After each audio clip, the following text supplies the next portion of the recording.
আপোনালোকক নমস্কাৰ সত্যানুসন্ধানলৈ আপোনালোকক আদৰিছোঁ ষ্টুডিঅ'ত মই দিগন্ত কুমাৰ নাথ এতিয়া আৰম্ভ কৰিছোঁ এটা নতুন বিশ্লেষণ নতুন পৰ্যালোচনা জনজাতিকৰণত কিয় ৰজাঘৰীয়াৰ অনিহা এই গুৰুত্বপূৰ্ণ বিষয়লৈ আমি আজি আলোচনা কৰিবলৈ আগবাঢ়িছোঁ চৰকাৰ সদায় নিষ্পৃহ হৈ থাকে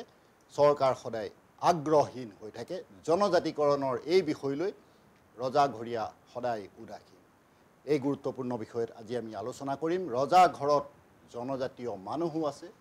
ৰজা ঘৰৰ মাজত জনজাতীয় মানুহে দখল দি আছে উচ্চ পদবীত তেখেতসকলে কাৰ্যনিৰ্বাহ কৰি আছে কিন্তু জনজাতিকৰণৰ এই সমস্যা দিনৰ পাছত দিন বছৰৰ পাছত বছৰ সদায় একেদৰে আছে এই গুৰুত্বপূৰ্ণ বিষয়ত আমি আজি আলোচনা কৰিবৰ বাবে তিনিগৰাকী অতিথি আমাৰ মাজত আছে মই প্ৰথমে আদৰিছোঁ চাও অনুপ আৰান্ধৰা ডাঙৰীয়া তেখেত সচিব প্ৰধানৰ গুৰু দায়িত্বত আছে মং ডুং চুং খাম এই বৃহত্তৰ সংগঠনৰ তেখেতে জনগোষ্ঠীয় ৰাইজৰ বাবে বহুখিনি কাম কৰি আছে এই সংগঠনে জনগোষ্ঠীয় ৰাইজৰ স্বাৰ্থ সুৰক্ষিত কৰিবৰ বাবে বহুখিনি কাম কৰি আছে মই আদৰিছোঁ সদৌ অসম কোচ ৰাজবংশী সন্মিলনী নগাঁও জিলাৰ সভাপতিৰ গুৰু দায়িত্বত থকা প্ৰভাত বৰা ডাঙৰীয়া তেখেতৰ দৃষ্টিকোণেৰে বহুখিনি কথা আপোনালোকক ক'ব পাৰিব মই আদৰিছোঁ গড়িয়ামৰীয়া দেশী জাতি জনগোষ্ঠীয় পৰিষদৰ সভাপতিৰ গুৰু দায়িত্বত থকা নাজিম আহমেদ ডাঙৰীয়া নমস্কাৰ তেখেতৰ দৃষ্টিকোণেৰে বহুখিনি কথা আপোনালোকক ক'ব মই অনুষ্ঠানৰ আৰম্ভণিতে প্ৰভাত বৰা ডাঙৰীয়াৰ ওচৰলৈ আহিছোঁ আৰু প্ৰভাত বৰা ডাঙৰীয়াক মই এই কথা সুধিব বিচাৰোঁ স্পষ্টভাৱে তেখেতে কওক ৰজাঘৰীয়া কিয় উদাসীন আমাৰ জনজাতিকৰণৰ সমস্যাক লৈ কাৰণ জনজাতিকৰণৰ এই সমস্যাই প্ৰতি মুহূৰ্ততে ৰাজ্য জ্বলাই আছে ক্ষোভৰ সূত্ৰপাত ঘটি আছে শেহতীয়াভাৱে এই ঘটনা হৈছে অহা 15 তাৰিখৰ পৰা আটাছুৱে ৰাজ্যজুৰি আন্দোলনৰ পুনৰ ঘোষণা কৰিছে কিন্তু ৰজাঘৰ নিৰুদ্বেগ ৰজাঘৰ উদাসীন এই ঘটনাবিলাক কিয় হৈ আছে জয়তে মই সত্যানুসন্ধান অনুষ্ঠানটোৰ জৰিয়তে এনি ভাৰতৰ সমূহ পৰিয়ালবৰ্গলৈ মই আন্তৰিক শুভেচ্ছা জ্ঞাপন কৰিছোঁ আপুনি যি ধৰণে আমাক কৈছে যে জনজাতিকৰণৰ ক্ষেত্ৰত ৰজাঘৰীয়াৰ যি অনিহা ৰজাঘৰীয়াৰ যি অৱহেলা এই অৱহেলাটো এটা প্ৰবঞ্চনা আৰু প্ৰতি মুহূৰ্ততে প্ৰতিটো ইলেকশ্যনত কেৱল ফাঁকি কেৱল মিছা কেৱল প্ৰবঞ্চনা কেৱল প্ৰতাৰক এইটোৰ বাহিৰে আমি আন্দোলন কৰি বাকী একো পোৱা নাই আপোনালোকে এটা কথা জানক যে 1964 চনতে এই আন্দোলনটো আৰম্ভ হৈছিল তাৰপিছত ক্ৰমান্বয়ে আহি আপোনাৰ 1996 চনত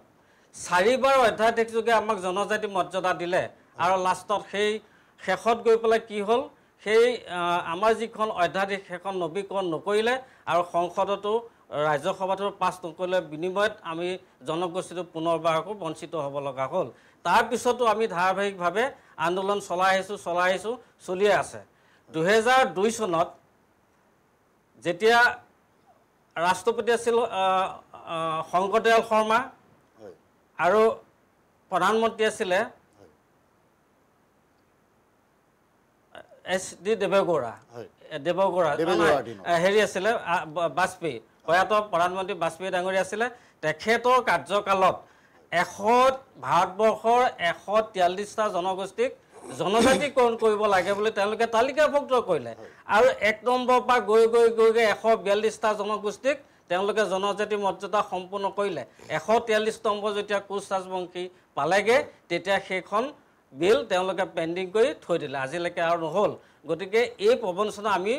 আৰু কিমান সহিম গতিকে আমি ধাৰাবাহিকভাৱে আমি যি আন্দোলনৰ কাৰ্যসূচী লৈছোঁ আমি অহা 11 তাৰিখৰ পৰা আমি আৰম্ভ কৰিম আমাৰ সচলত ধৰ্ণা কাৰ্যসূচী আছে আমি মিনিমাম 5000 পৰা 10000 মানুহ আমি সমদল কৰি পেলাই এটা ধৰ্ণা দিয়া এটা চৰ্চা কৰি আছোঁ তাৰপিছত ক্ৰমান্বয়ে প্ৰতিখন জিলাত প্ৰতিটো চুকে কোণে অসমৰ প্ৰতিটো চুকে কোণে আমি এই আন্দোলনটো আগুৱাই লৈ যাম হয় গুৰুত্বপূৰ্ণ কথা কৈছে প্ৰভাত বৰা ডাঙৰীয়াই তেখেতক ধন্যবাদ জনাইছোঁ আৰু তেখেতৰ পৰা জানিব লগা আমাৰ বহু কথা আছে কোচ ৰাজবংশী সন্মিলনেও বহুখিনি কাম কৰি আছে জনজাতিকৰণৰ কাৰণে ছয় জনগোষ্ঠীয় বা আন বিষয়সমূহলৈ খিলঞ্জীয়াৰ সংজ্ঞালৈ এইবিলাক বহুত ধৰণৰ কথা চলি আছে মই আহিছোঁ নাজিম আহমেদ ডাঙৰীয়াৰ ওচৰলৈ গড়িয়ামৰীয়া দেশী জনগোষ্ঠীয় পৰিষদৰ কেন্দ্ৰীয় সভাপতিৰ গুৰু দায়িত্বত থকা এগৰাকী ব্যক্তি তেখেতক মই পোনপটীয়াকৈ এই কথা সুধিব বিচাৰোঁ খিলঞ্জীয়াৰ সংজ্ঞা চাব আহমেদ ডাঙৰীয়া খিলঞ্জীয়াৰ সংজ্ঞা এই মুহূৰ্তলৈকে কোনো সঠিকভাৱে একো নহ'ল নিৰূপিত নহ'ল একো নহ'ল কিন্তু আমি চৰকাৰ সলনি হৈ আছে সময় বাগৰি গৈ আছে আমি আমাৰ মানুহখিনি আমি এনেদৰেই সময়ৰ বকচাত উঠি আমিও আগবাঢ়ি গৈ আছোঁ আপুনি জনগোষ্ঠীয় পৰিষদৰ মূল দায়িত্বত থকা এগৰাকী কাণ্ডাৰী আপুনি কি কয় হয় মই পোনপ্ৰথমতে আজিৰ এই অনুষ্ঠানত উপস্থিত হৈ আমাৰ গণকণ্ঠ সূৰ্যকণ্ঠ অমৃতকণ্ঠ বিভিন্ন অভিধাৰে যাক আমি অভিহিত কৰিছোঁ প্ৰয়াত জুবিন গাৰ্গ ডাঙৰীয়া আৰু অতি গুৰুত্বপূৰ্ণ দুটা দিন কালি আৰু আজি খিলঞ্জীয়াৰ অধিকাৰৰ কাৰণে খিলঞ্জীয়াৰ ভাষা ৰক্ষাৰ কাৰণে মাধ্যম ৰক্ষাৰ কাৰণে 1972 চনত যি মাধ্যম আন্দোলন হৈছিলে সেই মাধ্যম আন্দোলনৰ কালি 6 অক্টোবৰত 1972 চনৰ প্ৰথমগৰাকী শ্বহীদ মুজামিল হক আৰু আজি 7 অক্টোবৰ দিনটোত 1972 চনৰ শ্বহীদ অনিল বৰা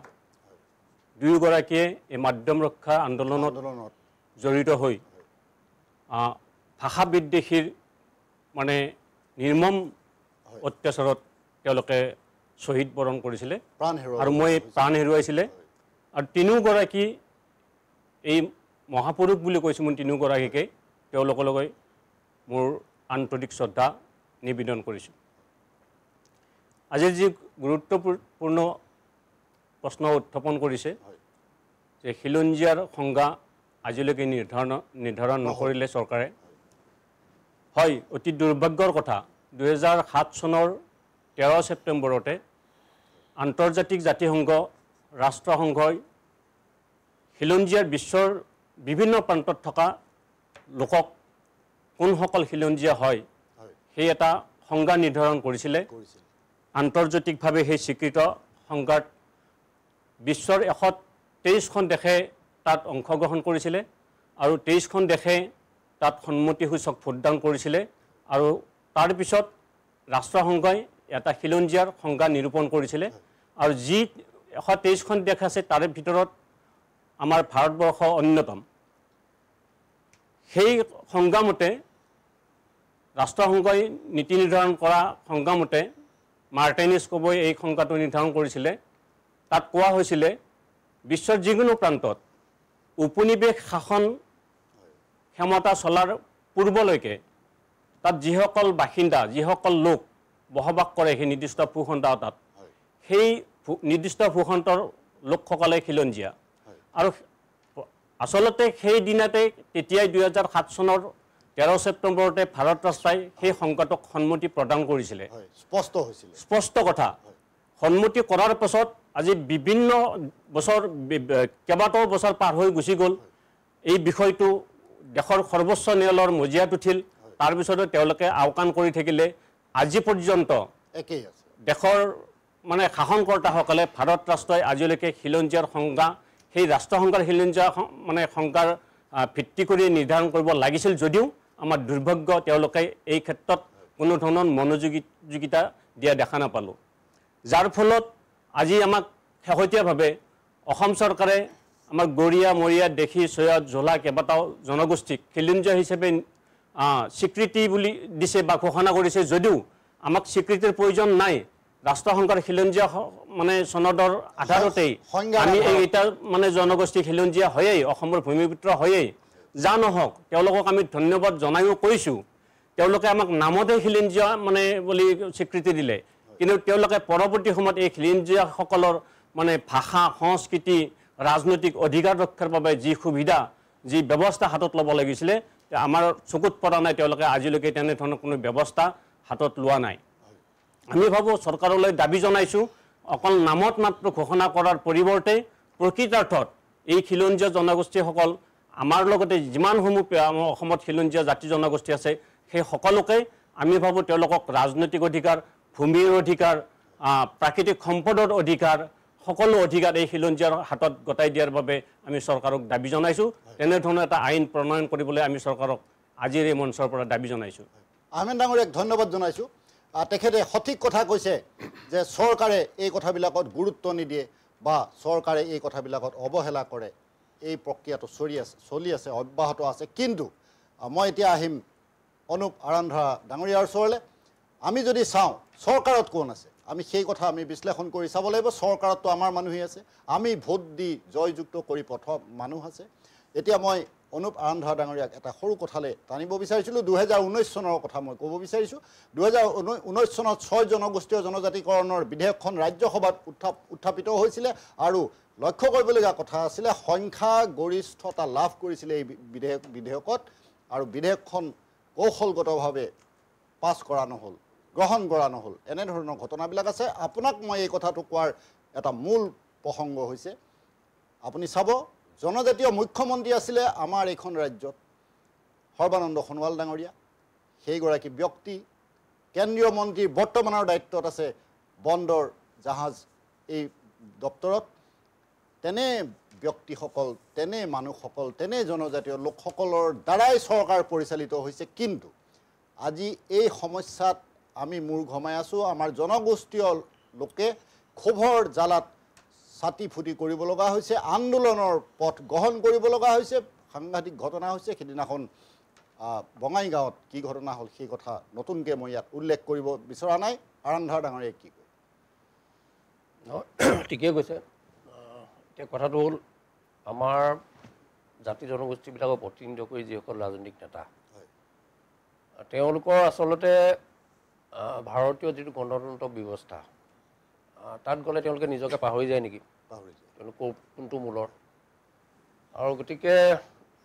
এতিয়া আমাৰ যিটো কথা ক'লে যে আমাৰ টাইহম জনগোষ্ঠীৰ পবিত্ৰ মাৰ্ঘেৰিটা ডাঙৰীয়াও আছে, চেণ্ট্ৰেল মিনিষ্টাৰ হয়। কিন্তু আমি কি দেখিবলৈ পাইছোঁ যে বা আমাৰ কোচ ৰাজবংশী জনগোষ্ঠী ভাল বা ফণীভূষণ চৌধুৰী ডাঙৰীয়াও আছে নিমাত। কিন্তু অলপতে গুৰুগঞ্জত যিটো ঘটনা হ'ল বা এতিয়া যি ধৰণে আন্দোলন হৈ আছে আমাৰ যিসকলে জনজাতি বিচাৰি আছে 6 জনগোষ্ঠীৰ ফালৰ পৰা, গতিকে তেওঁলোক সকলো নিমাত। গতিকে আমি সন্দেহ কৰোঁ যে ভাৰতীয় গণতান্ত্ৰিক ব্যৱস্থাত ইয়াতে আমি দেখিলোঁ বাঘা নেতা আমাৰ বিভিন্ন দল সংগঠন বা প্ৰতিনিধিত্ব কৰি গ'ল। যেনেকৈ আছুৰ ফালৰ পৰা তপন গগৈও গৈছিলে, যিও মাত্ৰ সদৌ অসম ছাত্ৰ নেতা সাধাৰণ সম্পাদক পদত আছিলে। তাত গৈতো সকলো নিমাত, কোনো মাত নিদিয়ে। গতিকে এনেকুৱা এটা আমাৰ এতিয়া জনগোষ্ঠীবিলাকৰ এটা বিশ্বাস হৈছে যে ভাৰতীয় গণতান্ত্ৰিক যিটো ব্যৱস্থা, এই গণতান্ত্ৰিক ব্যৱস্থাত যেন আমি ন্যায় নাপাম। যেটা আগতে নাজিম আহমেদ ডাঙৰীয়াই কৈ গৈছে যে ৰাষ্ট্ৰসংঘৰ যিখন খিলঞ্জীয়া অধিকাৰ চনদ, এই চনদখন আজিলৈকে কাৰ্যকৰী কৰা নহ'ল। আৰু গোটেই বস্তুখিনিয়ে এটা কণ্ট্ৰাডিকশ্যনত আছে। গতিকে আমি এতিয়া অসম চৰকাৰে এইটো যিটো বিভাগ খুলিলে যে department of indigenous tribal faith and culture, তাত আমি যেতিয়া RTI মাৰিছিলোঁ যে সুধিছিলোঁ খিলঞ্জীয়া সংজ্ঞা কি হ'ব, লিষ্ট ৰেকৰ্ড কি হ'ব, তেওঁলোকে একো দিব নোৱাৰিলে। এইখন RTI কপি। গতিকে এইবিলাক যে কাৰণ এই খিলঞ্জীয়াক লৈ যে এটা ভেকু ভাওনা হৈ আছে এইটো এটা প্ৰমাণ কৰিছে। আৰু গতিকে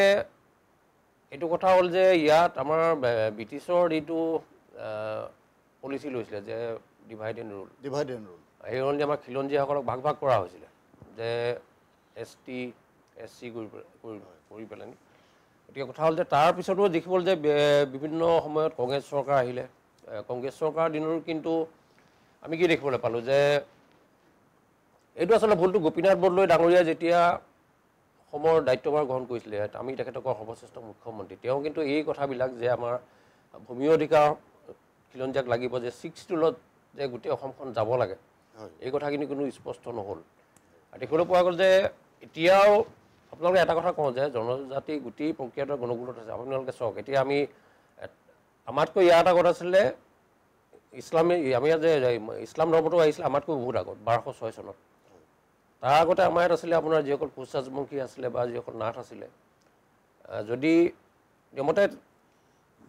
যিসকল এতিয়া জনজাতিকৈ যিসকলক দিছে যে ST ষ্টেটাছ, এই মানুহসকল পাবই লাগে এইটো হেৰিত। আৰু দ্বিতীয় কথা হ'ল যে আমাৰ যিটো জনজাতি অজনজাতি যিটো ভাগ কৰিছে তাত মানে এটা চক্ৰ আছে যে আমাৰ মানুহখিনি একলগ হ'ব মানে দিব নালাগে। যিহেতু মানুহখিনি যদি এই একেলগ হয় তেতিয়াহ'লে ভাৰত চৰকাৰৰ যিটো উপনিৱেশ শাসন ব্যৱস্থা এই শাসন ব্যৱস্থাটো নিশ্চয় নাথাকিব আৰু এই উপনিৱেশ শাসন ব্যৱস্থাটো বৰ্তাই ৰখাৰ উদ্দেশ্যেই যে আমাক জনজাতীয় ৰাজ্য কৰা হোৱা নাই আৰু বিভিন্ন সময়ত বিশেষকৈ এতিয়ালৈকে ভাৰতে আমি জনজাতিৰ কাৰণে লাগি আছোঁ কিবা কৰি আছোঁ কিন্তু জনজাতীয় সংজ্ঞাটোৱে ভাৰত চৰকাৰৰ ওচৰত নাই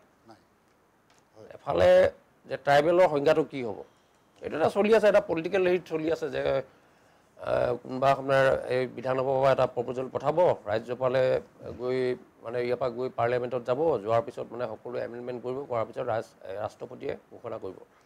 কিন্তু গোটেই বস্তুটোৱে গণ্ডগোলীয়া এতিয়া আপোনালোকে চাওক আমাৰ টাই আহোমৰ যি ৰজাৰ পিছত যিকেইটা জনগোষ্ঠী আহিছিলে যেনে অসমৰ টাই খামিয়াং টাই খামটি টাই ফাকে টাই আইটন টাই তুৰুং তেওঁলোকে জনজাতি পালে তেওঁলোক আমাৰ টাই আহোমৰ পিছত আহিছিলে কিন্তু বাকী যিসকল আগৰ জনগোষ্ঠী বা আমাতকৈ আগৰ যিসকল জনগোষ্ঠী আছিলে বা আজি কলিতাসকলো আজি জনজাতি লৈ পেলাই আন্দোলন কৰিছে নাথসকলেও আন্দোলন কৰিছে গতিকে আমাৰ কথাটো হ'ল যে খিলঞ্জীয়াৰ যিটো সংজ্ঞা খিলঞ্জীয়া সংজ্ঞাটো নিৰ্ধাৰণ কৰিলে প্ৰতিটো জনগোষ্ঠীকে স্থায়িত্ব শাসনটো দিব লাগিব তেওঁলোকৰ যিটো আত্মনিয়ন্ত্ৰণৰ অধিকাৰ এই কথাখিনি দিব লাগিব গতিকে চৰকাৰে ভাবিছে যে এইটো যদি দিয়া হয় তেতিয়াহ'লে এখন মানে ইয়াত যিটো আমাৰ যিটো উপনিৱেশ শাসন যি ধৰণে ইয়াৰ পৰা আমাৰ যি প্ৰাকৃতিক সম্পদ বা যিটো আগ্ৰাসন হৈ আছে যে প্ৰাকৃতিক সম্পদৰ লুণ্ঠন আৰু বহিৰাগত যিটো আগ্ৰাসনৰ ফলত যে আমাৰ মানুহখিনিক যিহেতু 1873 যিখন Bengal Eastern Frontier Regulation Act অনুসৰিয়ে তেতিয়া গোটেই অসমৰ গোৱালপাৰা জিলা বাদ দি তেতিয়া কামৰূপ নগাঁও আপোনাৰ এই তেতিয়া শিৱসাগৰ অবিভক্ত ডিব্ৰুগড় আৰু ইফালে কাছাৰ সকলোতে কিন্তু ইনাৰেল পাৰ্মিট ছিষ্টেম আছিলে এই ইনাৰেল পাৰ্মিট আমাৰ কথাটো হ'ল যে ইনাৰেল পাৰ্মিট ছিষ্টেমটো উঠাইছে এই 2019 চনৰ যিটো কা বলবৎকাৰী ইনাৰেল পাৰ্মিট ছিষ্টেম উঠালে গতিকে কথাটো হ'ল যে ইনাৰেল পাৰ্মিট ছিষ্টেম থকা অৱস্থাত এই যে আমাৰ দেখি বিদেশী যি লোকসকলে আমাৰ ভূমি অধিকাৰ কেনেকৈ পালে গতিকে আমাৰ কথাটো হ'ল যে আমি ভাবোঁ যে ভাৰত চৰকাৰে যিটো কৰি আছে যে আমাৰ খিলঞ্জীয়া মানুহখিনিক কেনেকৈ সংখ্যালঘু কৰিব পাৰি কেনেকৈ প্ৰব্ৰজনটো অব্যাহত থাকে গতিকে এনেকুৱা এটা পৰিস্থিতি পাইছে যে আমি আজি আপুনি নেপালীসকলৰ কথা কওক বা এতিয়া যি গোৰ্খা লিখিছে তেওঁলোকে স্থায়িত্ব এখন বিচাৰিছে এনেকুৱা এটা কথা হৈছে গতিকে আমাৰ কথাটো হ'ল যে আৰু এই সম্পৰ্কত মই পিছত ক'ম যে মই প্ৰধানমন্ত্ৰী কাৰ্যালয় আৰু ৰাষ্ট্ৰপতি কাৰ্যালয় দুখন RTI দাখিল কৰিছিলোঁ কিন্তু আপুনি কোনো উত্তৰ নাই অসম চুক্তি সম্পৰ্কত বা খিলঞ্জীয়া সংজ্ঞা কি নাই গতিকে আমি সংশয় হৈছে যে যিহেতু চৰকাৰে বা কংগ্ৰেছ হওক বিজেপি হওক ইয়াত প্ৰথম পৰ্যায়তে আমাৰ কংগ্ৰেছ চৰকাৰে ইমান দিন শাসন কৰিলে অসমত আমাৰ যিবিলাক প্ৰব্লেম আছিলে যেনেকৈ আপোনাৰ ইলিগেল মাইগ্ৰেশ্যন এক্সপালচন এক্ট আছিলে 1950 তাৰপিছত যিখন ইনাৰলেণ্ড পাৰ্মিট ছিষ্টেম এইটো কোনো কাৰ্যকৰী নকৰিলে অসম চুক্তিখনো পেলাই থ'লে আৰু আজিলৈকে আমাৰ খিলঞ্জীয়া সংজ্ঞাটোৱে ঠিক নহ'ল গতিকে আৰু যিটো কাৰণে আজি মানে আমি কি বিচাৰিছোঁ যে আজি এছামে আলফা হাবিলে কিয় গ'ল বা আজি আত্মনিয়ন্ত্ৰণৰ অধিকাৰলৈ কিয় সশস্ত্ৰ সংগ্ৰাম চলি আছে গতিকে আমি দেখিছোঁ যে ভাৰত চৰকাৰে আত্মনিয়ন্ত্ৰণৰ অধিকাৰলৈ বা সাৰ্বভৌমত্বলৈ যি আমাৰ নাগালেণ্ডৰ বিদ্ৰোহী বা মিজোৰামৰ লাল ডেঙালৰ আলোচনা কৰিছিলে কিন্তু আমি কি দেখিলোঁ আজি যিটো আলফা সংগ্ৰাম বা যিটো তাৰ মূলতঃ আত্মনিয়ন্ত্ৰণৰ অধিকাৰটো লৈ পেলাই সংগ্ৰামটো হৈছে কিন্তু আজি পৰ্যন্ত চৰকাৰে কোনো তেওঁলোকক লগত আলোচনা কোনটো আজিলৈকে কোনো আমি সুফল দেখিবলৈ পোৱা নাই আৰু চৰকাৰৰ ক্ষেত্ৰত সম্পূৰ্ণ আমি অনীহা দেখিবলৈ পাইছোঁ বিশেষকৈ এইখন চৰকাৰৰ দিনত যিটো যেনেকুৱা ধৰণে প্ৰক্ৰিয়াটো আগবাঢ়িব লাগিছিলে এইটো সম্পূৰ্ণভাৱে স্থবিৰ হৈ পৰিছে গতিকে আমি ভাবিছোঁ যে এই আমাৰ খিলঞ্জীয়াসকলৰ যদি নিজেই অধিকাৰ সাব্যস্ত কৰিব নিজেই যদি ওলাই নাহে তেতিয়াহ'লে কিন্তু তেওঁলোক যে এই যিটো চৰকাৰৰ যিটো পলিচি চলি আছে সম্পূৰ্ণভাৱে নিঃশেষ হৈ যাব গতিকে আমি ভাবিছোঁ যে এই সম্পৰ্কত বিশেষকৈ আমাৰ কথাটো হ'ল যে এই যে ইনাৰলেণ্ড পাৰ্মিট ছিষ্টেমটো থকাৰ পিছত কেনেকৈ আহিলে বা আপোনাৰ যে এইখন কেনেকৈ বলবৎ নহ'ল যিখন ইলিগেল ফৰেনাৰ্ছ এক্সপালচন এক্ট আছিলে নহ'ল গতিকে এই সম্পৰ্কত আমি এটা লিগেল প্ৰচেছতো যাব লাগিব তাৰ লগতে যদি আমাৰ যদি মাছ মুভমেণ্ট নহয় সকলো জাতি জনগোষ্ঠী আপুনি আজি ব্ৰাহ্মণ কওক কলিতা কওক নাথ কওক কোচ ৰাজবংশী বড়িয়া আমৰীয়া দেশী সকলোকে একলগ হৈ আমি যদি ভাৰত চৰকাৰ বিশেষকৈ আমাৰ অসমত আৰু উত্তৰ পূৰ্বাঞ্চলত যদি আমি ৰাষ্ট্ৰসংঘৰ খিলঞ্জীয়া অধিকাৰ চনদখন যদি সন্মান কৰিব নোৱাৰোঁ তেতিয়াহ'লে আমাৰ ভৱিষ্যত নাই আৰু এটা কথা যে ইয়াত এটা কথা হৈছিল যে ভাৰতৰ সংবিধানৰ যিটো 22তম সংশোধনী হৈছিলে 1969 চনত তাত স্পষ্টভাৱে লিখা আছিল যে খিলঞ্জীয়া লোকসকলে আত্মনিয়ন্ত্ৰণ অধিকাৰ পাব পাৰে তাত কিন্তু তেওঁলোকে অকল দেখুৱাই থাকিলে যে ট্ৰাইবেলসকলে পাব পাৰে গতিকে কথাটো হ'ল যে ট্ৰাইবেলৰ সংজ্ঞা নাই খিলঞ্জীয়াৰ সংজ্ঞা নাই তেনে ক্ষেত্ৰত যে আমাৰ লোকসকলে কেনেকুৱা ধৰণে যে সাংবিধানিক সুৰক্ষা পাব এইটো আশা কৰিব নোৱাৰি আৰু যিটো কাৰণে ইয়াত দেখিবলৈ পাই যে সমগ্ৰ উত্তৰাঞ্চলতে যিটো সশস্ত্ৰ সংগ্ৰাম হওক বা বিভিন্ন সংগ্ৰাম চলি আছে আৰু যিহেতু আমাৰ ভাৰতীয় গণতান্ত্ৰিক ব্যৱস্থাত আমাৰ প্ৰতিনিধিত্ব কম খিলঞ্জীয়া মানুহ আপুনি দেখিব লাহে লাহে খিলঞ্জীয়া মানুহৰ যি সংসদীয় যিটো ব্যৱস্থা তাত আমাৰ প্ৰতিনিধিত্ব কমি আহিছে গতিকে আমি আপোনালোকে দেখিছোঁ আপুনি এতিয়া নাথ জনগোষ্ঠী মানুহ আমি আজি 56 চনৰ পৰা নাথ জনগোষ্ঠী কোনো প্ৰতিনিধিত্ব দেখিবলৈ পোৱা নাই গতিকে আমি জানো যে ইয়াত নাথ জনগোষ্ঠী নাই কমেও 15-20 লাখ তেওঁলোকৰ প্ৰতিনিধি আছে কিন্তু এনেকুৱা এটা পৰ্যায়ত গৈ আছে আৰু এতিয়া যিটো ডিলিমিটেশ্যন কৰিল বা যিবিলাক প্ৰচেছ কৰি আছে গতিকে এই প্ৰক্ৰিয়াত যে খিলঞ্জীয়াসকলৰ যে যদি একগোট হৈ ওলাই নাহিলে যে তেওঁলোকৰ কিবা ৰ'ব কিন্তু আৰন্ধৰ ডাঙৰীয়া মই মাজতে আপোনাক মাত দিছোঁ যে প্ৰতিনিধিত্ব নাই প্ৰতিনিধিত্ব সংখ্যা কম সেই কথা মই মানিছোঁ কিন্তু প্ৰতিনিধিত্ব নাই বুলি আমি মানি নলওঁ কাৰণ কিয় অকণমান আগতে মই সৰ্বানন্দ সোণোৱাল ডাঙৰীয়াৰ কথা ইয়াত উল্লেখ কৰিলোঁ যে এগৰাকী জনজাতীয় লোক তেখেতটো আমাৰ প্ৰতিনিধি হৈ আছে তেখেতটো কেন্দ্ৰীয় মন্ত্ৰী হৈ আছে তেখেতৰ কথাটোতো আমি অস্বীকাৰ কৰিব নোৱাৰোঁ তেখেতে কি কৰিছে সেই সন্দৰ্ভত আপুনি তেওঁ আমি দেখিবলৈ পালোঁ যে তেওঁ জাতীয় নেতা হৈছিলে হয় বা তেওঁ এইটো আপোনাৰ জাতীয় নায়ক হৈছিলে IMDT আইন উঠালে কিন্তু আমি তাৰপিছত কি দেখিবলৈ পালোঁ যে আপোনালোকে দেখিলে যে 5জনকৈ মানুহ শ্বহীদ হ'ল কাৰণৰ ক্ষেত্ৰত গতিকে সেই সময়ত তেওঁৰ ভূমিকাটো কি দেখিবলৈ পাইছে বা এতিয়াও তেওঁ যে একদম নিমাতী কন্যা হৈ আছে যে অসম জ্বলি আছে বিভিন্ন জনগোষ্ঠীয়ে তেওঁলোকৰ সংগ্ৰাম কৰি আছে যেনেকৈ 21 শ্ৰামিকৰ নিপীড়ন হ'ল কিন্তু এইটো বৰ লাজৰ বিষয় যে এজন আমাৰ সদৌ অসম ছাত্ৰ সন্থাৰ নিচিনা সংগঠনক প্ৰতিনিধিত্ব কৰা সুদীৰ্ঘকালৰ সভাপতি যিজনক আমি জাতীয় নায়ক বুলি কৈছিলোঁ কিন্তু সেইজন নেতা আজি নিমাত গতিকে এই আমি মানে খিলঞ্জীয়াসকলে বিশ্লেষণ কৰিব লাগিব গতিকে আমাৰ এতিয়া কি হৈছে যিসকল নেতাৰ ওপৰতে আমাৰ মানে বিশ্বাসটো হেৰুৱাই পেলাইছোঁ আস্থা নাই ফণীভূষণ চৌধুৰী ডাঙৰীয়া আজি 85 পৰা ইমান দিন তেওঁ এটা গণতান্ত্ৰিক ব্যৱস্থাত তেওঁ বিধায়ক MLA বা তেওঁ এতিয়া MP হৈ আছে কিন্তু তেওঁ সম্পূৰ্ণ নিমাত গতিকে মই এই কথাটো কৈছিলোঁ যে আজি ৰিপ্ৰেজেণ্টেশ্যনটো কেলৈ হোৱা নাই ৰিপ্ৰেজেণ্টেশ্যনটো হ'ব লাগে সংসদীয় ব্যৱস্থাত গতিকে আমি বিচাৰিছোঁ যে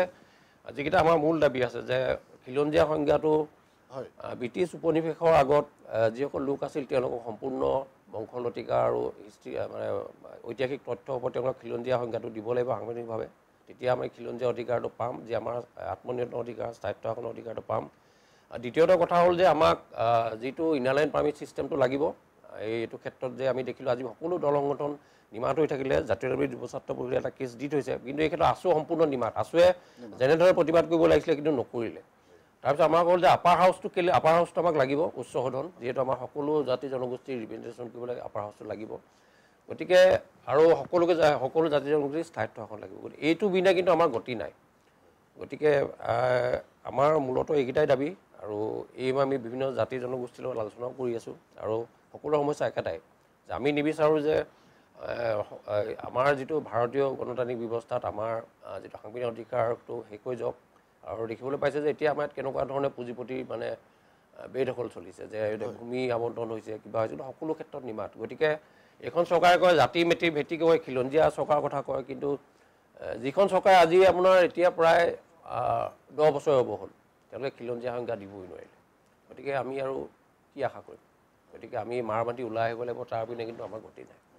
আৰন্ধৰ আমাক ধন্যবাদ জনাইছোঁ তেখেতে অকণমান সময়ৰ ভিতৰতে বহুখিনি গুৰুত্বপূৰ্ণ কথা ক'লে আৰু আপোনালোকৰ সন্মুখত তেখেতৰ দৃষ্টিকোণেৰে বিশ্লেষণ দাঙি ধৰিলে মই আহিছোঁ প্ৰভাত বৰা ডাঙৰীয়াৰ ওচৰলৈ আৰু প্ৰভাত বৰা ডাঙৰীয়াকো মই একে প্ৰশ্নই একে বিষয়তে মই এটা কথা সুধিব বিচাৰোঁ আমি সৰ্বানন্দ সোণোৱাল ডাঙৰীয়াৰ কথা ক'ব পাৰোঁ আমি পবিত্ৰ মাৰ্ঘেৰিটা ডাঙৰীয়াৰ কথা ক'ব পাৰোঁ এনেধৰণৰ মানুহবিলাক আগতেও আছিলে এতিয়াও আছে কিন্তু সকলো নিমাতী কইনাৰ মাত কেনেকৈ উলিয়াব আপুনি কি আমি এইটোৱে ক'ব বিচাৰোঁ যে সেইসকলে অসমৰ জাতি মাতি অসমৰ খিলঞ্জীয়া জনগোষ্ঠী তেওঁলোকৰ সেয়া চিন্তা নাই তেওঁলোকে কেৱল নিজৰ গাদীখন কেনেকৈ ৰক্ষা কৰিব পাৰোঁ সেইটোহে তেওঁলোকৰ চিন্তা গতিকে তেখেতসকলৰ সেই চিন্তাত যে আমি কিবা উপকৃত হ'ম সেইটো কিন্তু আমি কোনোদিনে আশা কৰিব নোৱাৰোঁ এতিয়া আপুনি ক'লে যে 2019 চনত ডিচেম্বৰ মাহত হয় 6 জনগোষ্ঠীৰ জনজাতীয় বিলখন কেন্দ্ৰীয় কেবিনেটত পাছ হোৱাৰ পিছত পোনে পোনে গৈ এখন ৰাজ্যসভা আচ্ছা ৰাজ্যসভাত সেই একেদিনাই বিলখনো গৈছে চিটিজেনশ্বিপ এমেণ্ডমেণ্ট বিলখন সেইখন তেওঁলোকে পাছ কৰিলে কিন্তু আমাৰ বিলখন কৌশলগতভাৱে এটা ৰাজনৈতিক ষড়যন্ত্ৰ ৰচনা কৰি হয় আজিও কিন্তু সেই বিলখন জীৱিত আচ্ছা সেই বিলখন ৰাজ্যসভাত জীৱিত হৈ থকা পাছত সিদিনা মুখ্যমন্ত্ৰী ডাঙৰীয়াই কৈছে যে নৱেম্বৰ মাহত তেওঁলোকে কেন্দ্ৰীয় চৰকাৰলৈ প্ৰতিবেদন প্ৰস্তুত কৰিব এতিয়া তেখেতক মই প্ৰশ্ন কৰিব খুজিছোঁ যে সম্পূৰ্ণ প্ৰক্ৰিয়া সমাপ্ত হোৱাৰ পিছত কেন্দ্ৰীয় কেবিনেটত পাছ কৰি ৰাজ্যসভা পোৱালৈকে তাৰপিছত অসম চৰকাৰ প্ৰতিবেদনৰ কিবা প্ৰয়োজন নাই গতিকে এইবিলাক হ'ল অসমৰ ৰাইজক আভুৱা ভৰা এটা কথা জাষ্ট পাইছেহি ইলেকশ্যনটো কেনেকৈ পাৰ হৈ তেওঁ আকৌ কেনেকৈ গাদী দখল কৰিব তেওঁ আকৌ অসমীয়াক কেনেকৈ আকৌ তেওঁ এটা বিপদলৈ ঠেলি দিব সেয়া চিন্তাতহে তেওঁ লাগি আছে যিখন চৰকাৰ দিনত পুলিচৰ নিৰাপত্তা নাই যিখন চৰকাৰ দিনত এজন গায়কৰ নিৰাপত্তা নাই সেইখন চৰকাৰে অসমত থকা এই খিলঞ্জীয়া এই জনগোষ্ঠীসমূহৰ কি নিৰাপত্তা থাকিব আমি ভাবোঁ এটাই যে অসমত এই 6টা জনগোষ্ঠীক জনজাতিকৰণ কৰি অসমখনে জনজাতি মৰ্যাদা দিয়ক নহ'লে কোনো বিজেপি কোনো কংগ্ৰেছ চৰকাৰে অসমৰ অস্তিত্ব ৰাখিব নোৱাৰিব আজিৰ পৰা 15 বছৰ আজিৰ পৰা 10 বছৰ পিছত এই কথাটো আপোনালোকে প্ৰমাণ পাব আমি বিচাৰোঁ সেইটো আৰু তেওঁলোকে বিচাৰে কেনেকৈ আমি দাবী তেওঁলোকৰ পথটো কেনেকৈ ৰক্ষা কৰিব পাৰোঁ গাদী ৰক্ষা কেনেকৈ কৰিব পাৰোঁ সেইটো চিন্তাত আহে গতিকে মই ভাবোঁ যে আমি 6টা জনগোষ্ঠীয়ে আমি যদি ৰাজপথলৈ নহয় আমি কোনো নহয় গাঁৱে ভূঞে চুকে কোণে আমি এই আন্দোলনটো লৈ যাব লাগিব নহ'লে আমাৰ অসমৰ অস্তিত্ব খিলঞ্জীয়াৰ অস্তিত্ব কোনোদিন আৰু ঘূৰি নাহিব তেওঁলোকে ৰাখিব নোৱাৰে এই জাতি মাটি ভেটিৰ কথা কোৱা চৰকাৰখনে এই নিজৰ জাতিকে আমাক শেষ কৰি দিছে প্ৰভাত বৰা ডাঙৰীয়াই যথেষ্ট গুৰুত্বপূৰ্ণ কথা কৈছে মই তেখেতক এই প্ৰসংগত আৰু এটা কথা সুধিব পাৰোঁ মোৰ অকণমান মনত পৰিছে কথাটো যে এনে এটা কথা আমাৰ প্ৰচলিত হৈ আছে সমাজত যে নিৰ্বাচন যেতিয়া আহে নিৰ্বাচন অহাৰ ঠিক আগে আগে চৰকাৰে 6 জনগোষ্ঠীয় নেতাসকলক আলোচনালৈ মাতে আৰু নিৰ্বাচন যেতিয়া পাৰ হৈ যায় তেতিয়াহ'লে সেই আলোচনাত দিয়া প্ৰতিশ্ৰুতিবোৰ চৰকাৰ বা আমাৰ ৰজাঘৰীয়াই পাহৰি যায় আপুনি কি কয় যেতিয়া ৰাজ্যসভাত বিলখন পোৱালৈকে তেতিয়া লগে লগে এখন আমাৰ অসমত মন্ত্ৰী কমিটি পাতি দিছিল সেই মন্ত্ৰী কমিটিখনৰ অধ্যক্ষ আমাৰ হিমন্ত বিশ্ব শৰ্মা ডাঙৰীয়া তেতিয়া তেখেতে মুখ্যমন্ত্ৰী আছিল সমানন্দ সোণোৱাল ডাঙৰীয়া তেখেতে বিভিন্ন সময়ত বিভিন্ন আমাৰ প্ৰতিনিধিবৰ্গৰ লগত আলোচনা কৰিছে প্ৰতিবেদন পঠাম বুলি কয় নপঠায় আৰু যেতিয়া ইলেকশ্যনত আহিব হয় পঞ্চায়ত নহয় লোকসভা নহয় বিধানসভা যেতিয়া আহিব তেতিয়া আমাৰ 6টা জনগোষ্ঠীলৈ তেওঁলোকৰ মনত পৰে মনত পৰি পেলাই 2 মাহৰ আগত কিবা এটা আলোচনা কৰে তাৰপিছত আলোচনা কৰিব তাৰপিছত ক'ব যে এইটো ইলেকশ্যনৰ পিছতে হৈ যাব এনেকৈ কথাটো বগুৱাই নি সেইটো মানে আমাক এটা প্ৰবঞ্চনালৈ গৈ আছে কাৰণ তেখেতসকল আজি আপুনি চাওক যে কংগ্ৰেছে দুৰ্নীতি ভ্ৰষ্টাচাৰ এইবিলাক কৰি থকাৰ কাৰণে ৰাইজে সেইবিলাকৰ পৰা মুক্ত হ'বৰ কাৰণে পৰিত্ৰাণ পাবৰ কাৰণে বিজেপিয়ে যেতিয়া সি কৈছিলে যে আমি জাতি ৰক্ষা কৰিম মাটি ৰক্ষা কৰিম গতিকে ৰাইজে ভাবিলে কিজানি হয় আমাৰ জাতি ৰক্ষা হ'ব গতিকে কংগ্ৰেছ ত্যাগ কৰি পেলাই আমাৰ বিজেপিক আদৰি ল'লে এতিয়া আমাৰে দুৰ্ভাগ্য যে কংগ্ৰেছত প্ৰশিক্ষণ লোৱা কিছু মন্ত্ৰী MLA বিজেপিটো চৰকাৰখন চলাই আছে গতিকে কংগ্ৰেছত যিটো আদৰ্শ বিজেপিটো সেইটোৱে গতিকে আমি তাত কেনেকৈ উপকৃত হ'ম যদি মানুহখিনি চেঞ্জ হ'লহেঁতেন সলনি হ'লহেঁতেন তেতিয়া আমি পালোহেঁতেন কিন্তু কংগ্ৰেছত প্ৰশিক্ষণ ল'লে কেনেকৈ ৰাইজৰ পৰা ভোট আদায় কৰিব পাৰি কেনেকৈ গাদী ৰক্ষা কৰিব পাৰি কেনেকৈ ক্ষমতালৈ আহিব পাৰি সেই গোটেইখিনি কংগ্ৰেছত থাকোঁতে তেওঁলোকৰ প্ৰশিক্ষণ প্ৰাপ্ত তাৰ পৰা আহি যেতিয়া ইয়াত চৰকাৰ গঠন কৰি ল'লে গতিকে আমাক যেতিয়া তেতিয়াও ঠগিলে কংগ্ৰেছৰ দিনত আৰু এতিয়াও তেওঁলোকে আমাক ঠগিয়ে আছে গতিকে এইবাৰ ঠগিব নোৱাৰে এইবাৰ কোনো কাৰণত অহা বিধানসভাত কোনো কাৰণত বিজেপিক যদি আমাক এই 6টা জনগোষ্ঠীক নিৰ্বাচনৰ আগতে জনজাতি মৰ্যাদা নিদিয়ে তেনেহ'লে তেওঁলোকে জানি থওক যে ইয়াৰ প্ৰত্যুত্তৰ পাব তেওঁলোকে বিজেপি ইয়াৰ পৰা অসমৰ পৰা নাইকিয়া কৰিব লাগিব দলটোৱে নাইকিয়া কৰিবলৈ আমি চেষ্টা কৰি যাম যদিহে আমাক নিৰ্বাচনৰ আগত জনজাতি মৰ্যাদা সম্পূৰ্ণ নকৰে প্ৰলোভিত মন্তব্যত আমি ভুল নাযাওঁ কোনো কাৰণত নাযাওক নৱেম্বৰত তেওঁলোকে এখন নালাগে 1000খন প্ৰতিবেদন কেন্দ্ৰলৈ পঠিয়াই দিয়ক সেইবোৰ আভুৱা মন্তব্য আমাক নালাগে এটা প্ৰশ্নৰ উত্তৰ দিয়ক যে যিখন বিল লোকসভাত পাছ হৈ ৰাজ্যসভা পালেগে তাত অসম গভৰ্ণমেণ্টৰ কিবা ৰিপৰ্টৰ কিবা প্ৰতিবেদনৰ কিবা প্ৰয়োজন আছেনে তেখেতে কওক আৰু মাজে মাজে কয় যে মই বাকী জনগোষ্ঠীৰ লগত আলোচনা কৰিব লাগিব তেতিয়াহে মই 6টা জনগোষ্ঠীক জনজাতি মৰ্যাদা দিবলৈ সুবিধা হ'ব এক্সিষ্টিং ট্ৰাইবেলখিনিৰ লগত আলোচনা কৰিব লাগিব সাংবিধানিকভাৱে আমি বিচাৰিছোঁ তুমি ট্ৰাইবেলক সুধিবলৈ আমাক জনজাতি দিবলৈ আমি কৈছোঁ নেকি এক্সিষ্টিং যিখিনি ট্ৰাইবেল আছে তেওঁলোকৰ পৰা কিবা কৰ্তন কৰি আনি আমাক দিবলৈ কোৱা নাই এটা গুৰুত্বপূৰ্ণ কথা প্ৰভাত বৰা ডাঙৰীয়াই উত্থাপন কৰিছে মই তেখেতৰ ওচৰলৈ পুনৰ আহিম আৰু আমি এটা গুৰুত্বপূৰ্ণ বিষয়ত আজি আলোচনা কৰি আছোঁ জনজাতিকৰণত কিয় ৰজাঘৰীয়াৰ অনিহা কিয় ৰজাঘৰীয়াৰ উদাসীনতা এই বিষয়ত আমি আলোচনা কৰি আছোঁ আমি আলোচনালৈ কিছু সময়ৰ পাছত পুনৰ উভতি আহিম এতিয়া লৈছোঁ খন্তেক সময়ৰ বাণিজ্যিক বিৰতি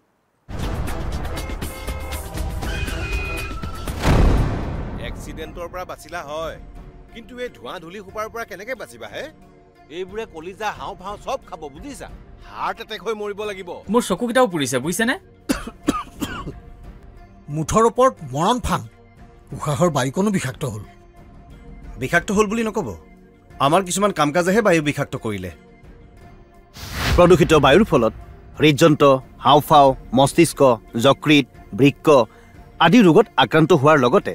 মৃত্যুৰ কাৰণো হ'ব পাৰে আমি তেনে কাম কাজৰ কিবা একোটা হয়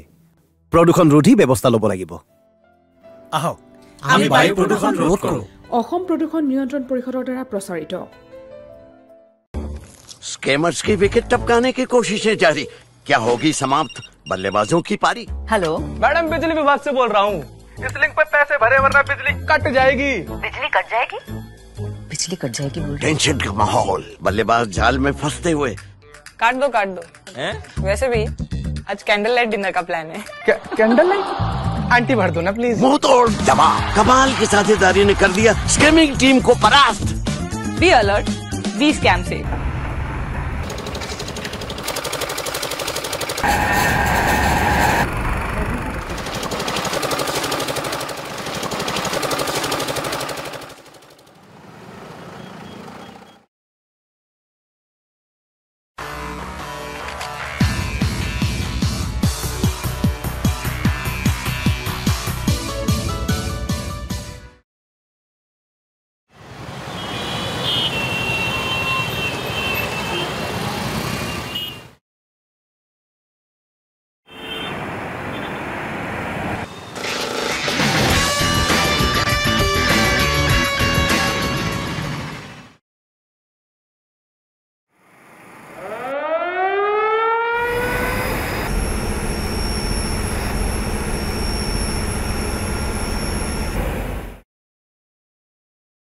অসম প্ৰদূষণ নিয়ন্ত্ৰণ পৰিষদৰ দ্বাৰা প্ৰযোজিত আৰু প্ৰচাৰিত শৰীৰৰ যিকোনো অসুবিধাৰ সন্মুখীন হৈছে নেকি আপুনি শাৰীৰিক সমস্যাৰ প্ৰতিকাৰ কেৱল আমি দিম অভিজ্ঞ চিকিৎসকে দিব সুপৰামৰ্শ প্ৰতি সপ্তাহত থাকিব বিভিন্ন ৰোগৰ বিশেষজ্ঞ চিকিৎসক চাবলৈ নাপাহৰিব এনি ভাৰত 24ৰ বিশেষ অনুষ্ঠান স্বাস্থ্য বিশেষ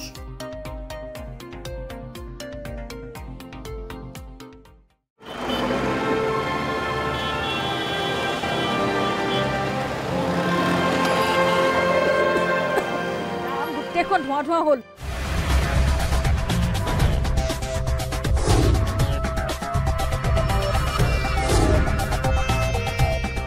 প্ৰদূষণ গাড়ী মটৰৰ বাবে প্ৰদূষণ এই প্ৰদূষণবোৰ বন্ধ কৰিব নোৱাৰি নে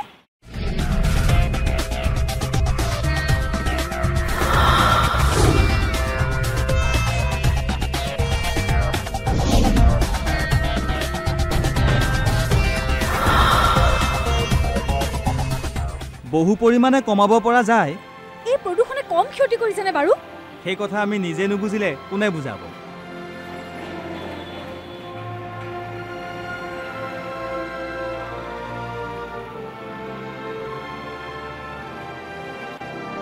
অসম প্ৰদূষণ নিয়ন্ত্ৰণ পৰিষদৰ দ্বাৰা প্ৰযোজিত আৰু প্ৰচাৰিত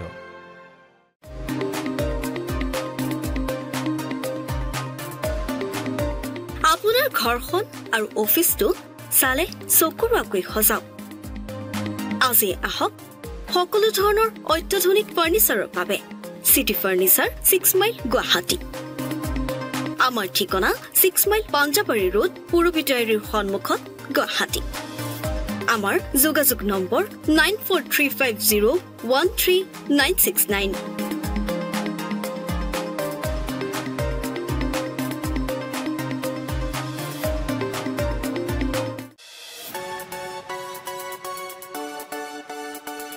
ৰঙাপাৰাবাসীৰ বাবে সুখবৰ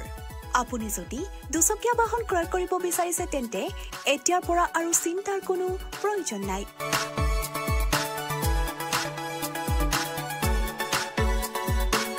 আপুনিও আহিব পাৰে DBP associate Bajaj two wheeler ডিলাৰলৈ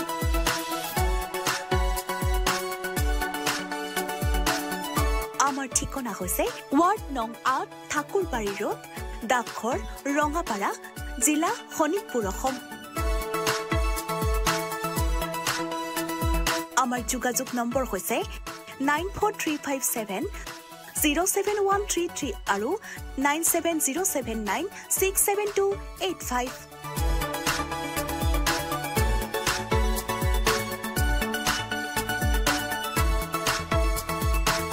business register हो गया? यस, सिर्फ करंट अकाउंट बाकी है। करंट अकाउंट के लिए तो SBI बेस्ट है। यूएस मशीन मिलेगा और QR कोड भी। Best cash deposit limit east और वेस्ट इंडस्ट्री में बेस्ट। सबको पता है SBI करंट अकाउंट बेस्ट है, सबको पता है। ए বাইদেউ কি কৰে জাবৰ পেলা আকৌ এইবোৰ এই পলিথিন প্লাষ্টিকৰ জাবৰবোৰ সদায়তো এই নলাটোতে পেলাই আহিছো পলিথিন প্লাষ্টিক পেলাই নলাটো একেবাৰে বন্ধ কৰি পেলাইছে পানী ওলাই যাব নোৱাৰে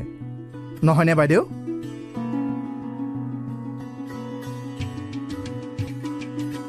ৰব বাইদেউ ৰব 1 মিনিট ৰব আপুনি জানেনে পলিথিন প্লাষ্টিক পানীত নগলে মাটিটো মিলি না যায় আপোনালোকে সেইবোৰ নলাত পেলাই আৰু গুট খাই নলাটো বন্ধ হৈ যায় হ'ব আৰু নেপেলাও দিয়ক জ্বলায়ে দিম আৰু বেছি বেয়া হ'ব জ্বলালে বায়ু বিষাক্ত হ'ব তেনেহলে কি কৰিম জাবৰ নিবলৈ অহা নাইবা ফেৰিৱালাক দি দিব তেওঁলোকে কাৰখানাত বেচিব আৰু কাৰখানাত নতুন বস্তু বনাব বুজিলেনে বুজিলো প্লাষ্টিক পলিথিন যতে ততে নেপেলাব আৰু নজ্বলাব নিবলৈ অহা মানুহকে দি দিবচোন 2 পইচা পাব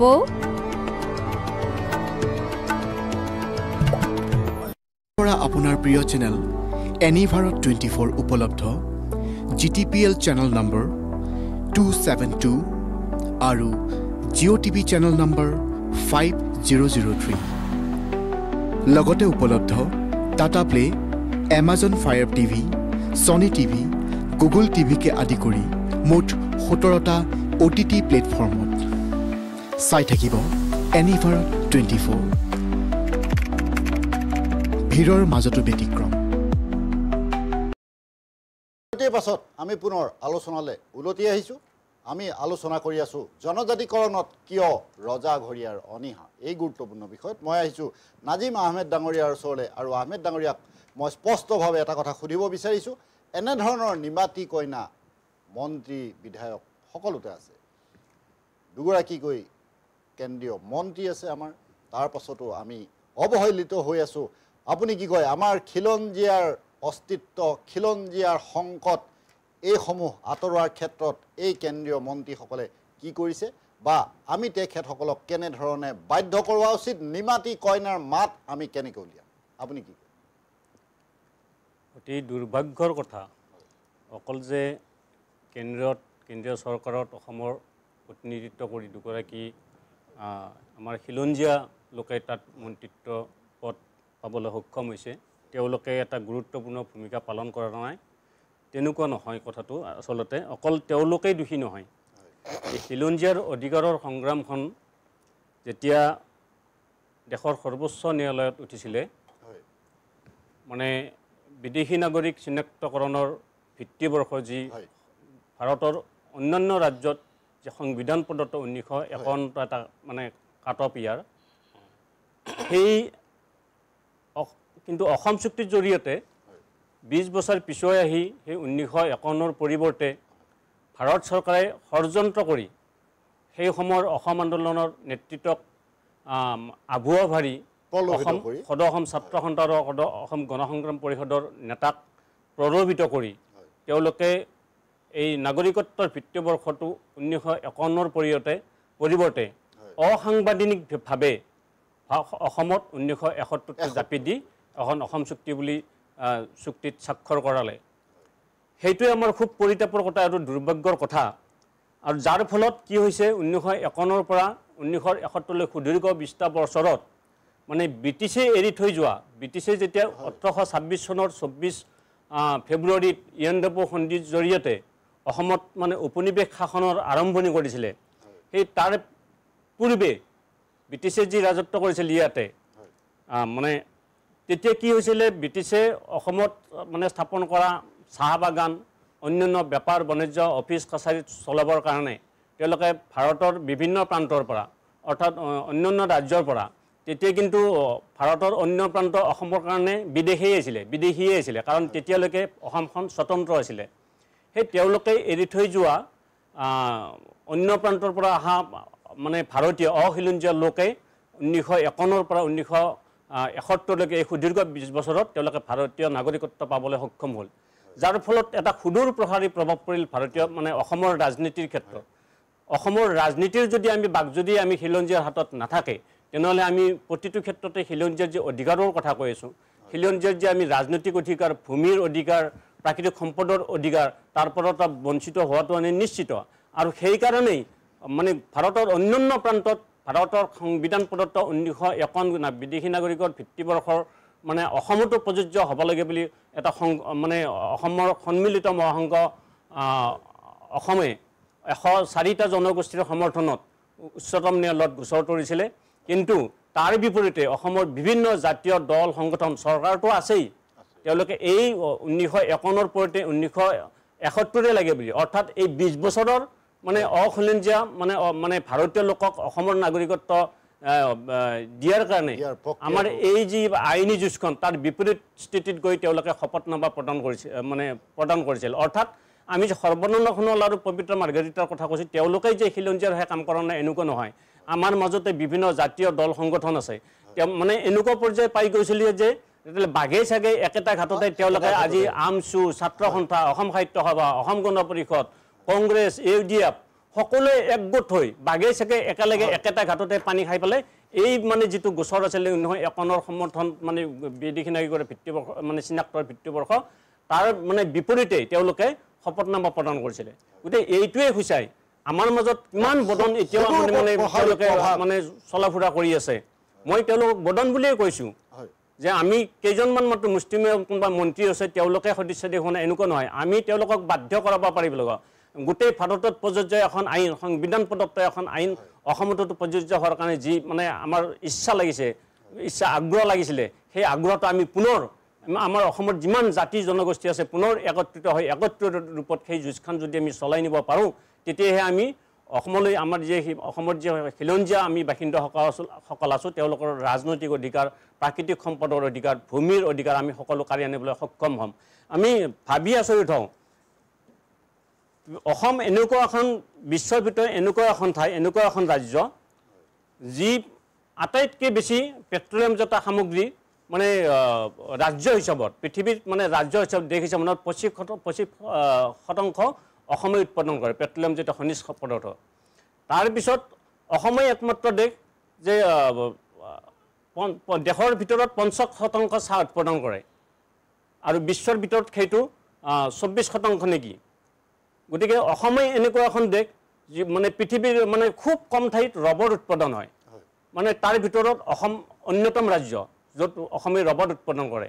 অসম এনেকুৱা এখন দেশ য'ত বিভিন্ন প্ৰাকৃতিক মানে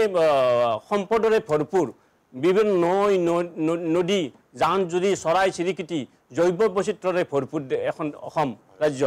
এনেকুৱা এটা সম্পদশালী এনেকুৱা এটা ভাষী এনেকুৱা পৃথিৱীৰ জনগোষ্ঠী জনজাতি বা এনেকুৱা ভাষী নিজস্ব ভাষা থকা মানে এটা ভূখণ্ড বা ৰাজ্য পৃথিৱীৰ অন্য প্ৰান্তত পাবলৈ নাপায় কিন্তু তেনেকুৱা এখন ৰাজ্যই 6 বছৰীয়া বিদেশী বিতৰণ আন্দোলনত পৰিসমাপ্তিৰ পিছত অসম চুক্তিৰ জৰিয়তে আমি এখন IIT পালোঁ আমি এটা তেল শোধনাগাৰ পালোঁ, আমি এটা সাংস্কৃতিক প্ৰকল্প পালোঁ, আমি এটা শংকৰদেৱ কলাক্ষেত্ৰ পালোঁ। তাৰ কাৰণেই জানো আমি 855 জন শ্বহীদ মানে হেৰুৱাব লগা হৈছিলে, শ্বহীদ কৰিব লগা হৈছিলে। গতিকে আমি ভাবোঁ আমাৰ যি আমি প্ৰাকৃতিক সম্পদত চহকী, আমি যি জৈৱ বৈচিত্ৰতাৰে চহকী, আমি যি আৰু এটা কথা, পৃথিৱীৰ যিসকল মানে দেশে অক্সিজেন উৎপাদন কৰে, অসমকে ধৰি সমগ্ৰ উত্তৰ পূৰ্বাঞ্চলৰ অক্সিজেন উৎপাদনৰ অন্যতম অঞ্চল। গতিকে আমি মানে সেই তাহানিৰ পৰা চহকী আছিলোঁ। গতিকে তেনেকুৱা এখন ৰাজ্যই আজিৰ তাৰিখত আমাৰ ৰাজ্যখনক বহিৰাগতাই শাসন কৰিব, অনা অসমীয়া বহিৰাগতাই এই মন্ত্ৰীসভাত স্থান পাব, মন্ত্ৰী হ'ব, ৰাজ্যসভাৰ মন্ত্ৰী মানে লোকসভা, ৰাজ্যসভা, বিধানসভালৈকে নিৰ্বাচিত হ'ব। আমাৰ কিন্তু খিলঞ্জীয়া অসমীয়াসকলে অন্য কোনো ৰাজ্যত সেই সুবিধা মানে লাভ কৰিব নোৱাৰে, আমাক কোনো ৰাজ্যই সেই সুবিধা নিদিয়েও। গতিকে আমি সততে জাতি মাটি ৰক্ষাৰ কাৰণে আমি খিলঞ্জীয়াৰ চৰকাৰ বুলি দাবী কৰা চৰকাৰখনে অথচ আমি গৰিয়াৰ কথা, আমি গৰিয়া জনগোষ্ঠীক আমি প্ৰতিনিধিত্ব কৰোঁ, আমাৰ গৰিয়াসকলৰ কোনো এই চৰকাৰখনত প্ৰতিনিধি নাই। তেনেকৈ আৰু বিভিন্ন মানে জনগোষ্ঠী আছে, মানে আমি নাথ নাই, যোগী নাই, মানে বিভিন্ন জাতি জনগোষ্ঠীৰ কোনো প্ৰতিনিধিত্ব নাই। গতিকে তেনেহ'লে এইখন চৰকাৰক আমি কি ধৰণে আমি খিলঞ্জীয়া চৰকাৰ বুলি ক'ব পাৰোঁ? আমি ভাবোঁ গতিকে সকলো জাতি জনগোষ্ঠীৰ প্ৰতিনিধিত্বত আমি এখন উচ্চ সদন মানে দাবী কৰোঁ। ইতিমধ্যেই আমাৰ আৰন্ধৰা ডাঙৰীয়াই কৈ গৈছে অসমৰ উচ্চ সদনৰ প্ৰয়োজন আছে। আমি এই খিলঞ্জীয়া চৰকাৰখন দাবী কৰা চৰকাৰখনক আমি আবেদন জনাইছোঁ, আমি দাবী জনাইছোঁ যি খিলঞ্জীয়াৰ যি অধিকাৰ ব্ৰিটিছৰ শাসনলৈ যোৱাৰ আগলৈকে যি অধিকাৰ আছিল, যি স্বতন্ত্ৰ যাতে মানে জাতি জনগোষ্ঠী ইয়াত বাস কৰিছিলে, নিজে শাসন কৰিছিলে, ৰজাসকলে যি শাসন কৰিছিলে, সেই অধিকাৰ মানে ঘূৰাই আনিবৰ কাৰণে এই চৰকাৰখনে কাম কৰিব। আৰু যদি প্ৰকৃততেই তেওঁলোকে খিলঞ্জীয়া চৰকাৰ হয়, প্ৰকৃততেই তেওঁলোকে জাতি মাটি ৰক্ষাৰ কাৰণে চৰকাৰ হয়, তেতিয়াহ'লে আজি বিভিন্ন প্ৰান্তত যি উচ্ছেদ কাৰ্য চলাই আছে, খিলঞ্জীয়াসকলক উচ্ছেদ কৰিছে, ভূমিপুত্ৰ জনজাতিসকলক উচ্ছেদ কৰিছে, সেইবোৰ অনতিপলমে বন্ধ কৰিব লাগে। আৰু তেনেকুৱা ঠাইবিলাকত যদি কোনোবা মানে অখিলঞ্জীয়া বহিৰাগত প্ৰব্ৰজনকাৰী কোনোবা লোক মানে দখল কৰি আছে, তেওঁলোককহে আমি উচ্ছেদ কৰাৰ পোষকতা কৰোঁ। তাৰ পৰিৱৰ্তে আমাৰ ভূমিপুত্ৰসকলক এই উচ্ছেদ কৰা কাৰ্য আমি বিৰোধিতা কৰোঁ। এটা গুৰুত্বপূৰ্ণ কথা কৈছে আহমেদ ডাঙৰীয়াই, মই তেখেতক ধন্যবাদ জনাইছোঁ। আৰু মই আৰন্ধৰা ডাঙৰীয়াৰ ওচৰলৈ আহিছোঁ আৰু তেখেতক মই এই কথাটো সুধিব বিচাৰোঁ যে খিলঞ্জীয়াৰ এই যি সমস্যা আমি লক্ষ্য কৰি আছোঁ, খিলঞ্জীয়াৰ এই সমস্যাখিনি প্ৰত্যেক মুহূৰ্ততে প্ৰত্যেক দিনতে অৱহেলিত কিয় হৈ ৰয়, আপুনি কি ভাবে? আচলতে গোটেই ব্যৱস্থাটোৰ কাৰণে দায়ী আমাৰ ভাৰতৰ যিখন সংবিধান আৰু যিবিলাক ৰাজনৈতিক দল বা বৰ দুখৰ পৰিতাপৰ কথা যে ভাৰত চৰকাৰে ৰাষ্ট্ৰসংঘৰ লগত খিলঞ্জীয়া আৰু সকলৰ যি অধিৱেশন হৈছিলে আন্তৰ্জাতিক শ্ৰমিক সন্থাৰ উদ্যোগত 1957 চনৰ অধিৱেশনতে এইটো কোৱা হৈছিল যে খিলঞ্জীয়া সংখ্যাটো নিৰ্ধাৰণ কৰিব লাগে আৰু খিলঞ্জীয়াসকলৰ যিখিনি সা সুবিধা তেওঁলোকক সাংবিধানিক অধিকাৰখিনি প্ৰদান কৰিব লাগে। ইয়াত কি আমি কি দেখিবলৈ পালোঁ, বিশেষকৈ আমাৰ যি আজি কাশ্মীৰৰ কথা কওক, যি তেওঁলোকৰ আত্মনিৰ্ভৰ সংগ্ৰাম চলি আছিলে বা নতুনকৈ এতিয়া যিটো লাডাখত চলি আছে, আমাৰ ইয়াতো খিলঞ্জীয়াসকলৰ যিটো সংগ্ৰাম আছিলে, সংগ্ৰামটো ৰোধ কৰিবৰ কাৰণে কেন্দ্ৰীয় চৰকাৰে কি প্ৰৱৰ্তন কৰিলে? 1958 চনত প্ৰৱৰ্তন কৰিলে সামৰিক বাহিনী বিশেষ অধিকাৰ আইন। তাৰ যোগেদি যিসকলে বিদ্ৰোহী সংগঠন আছিলে, ঠাইত নিজৰ আত্মনিৰ্ভৰ অধিকাৰ বিচাৰিছিলে, তেওঁলোকক দমন কৰিবৰ কাৰণে মিজোৰাম, নাগালেণ্ড এইবিলাকক কৰিবৰ কাৰণে সামৰিক বাহিনী বিশেষ অধিকাৰ আইন প্ৰৱৰ্তন কৰিলে।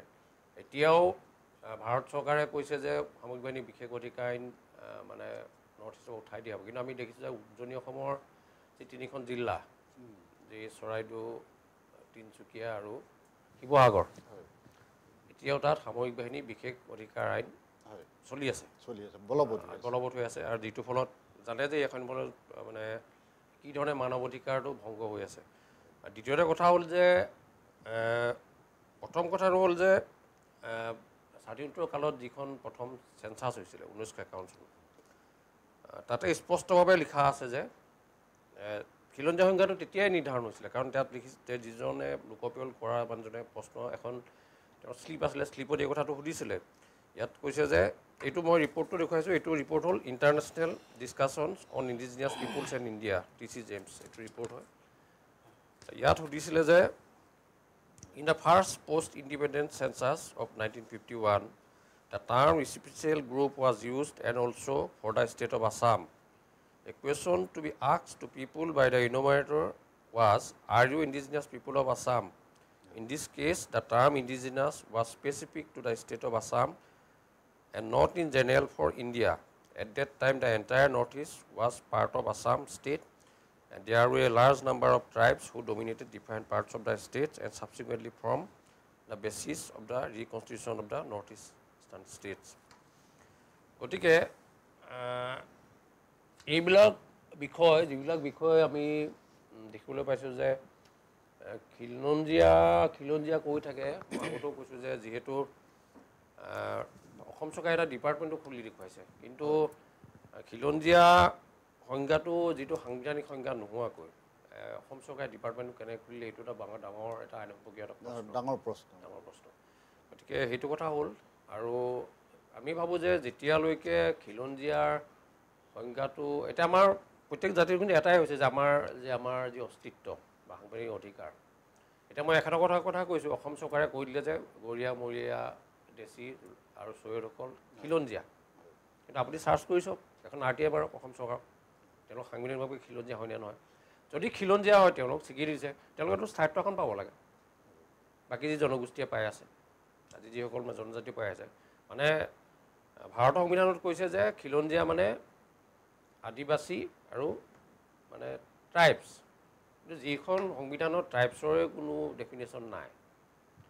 আদিবাসী সংজ্ঞাটো আপোনাৰ ক'ৰবাত আদিবাসী, ক'ৰবাত কি কয় জনজাতি। গতিকে কথাটো হ'ল যে আমি ভাবোঁ যে যেতিয়ালৈকে আমাৰ চৰকাৰে আমাৰ মানুহখিনিক উপনিৱেশ শাসনৰ লগত বসবাস কৰা মানুহখিনিক যেতিয়ালৈকে স্থায়িত্ব শাসন বা খিলঞ্জীয়া সংজ্ঞাটো যেতিয়ালৈকে নিৰ্ধাৰণ নকৰে, তেতিয়ালৈকে আমাৰ কিন্তু আমি আৰু নাভাবোঁ যে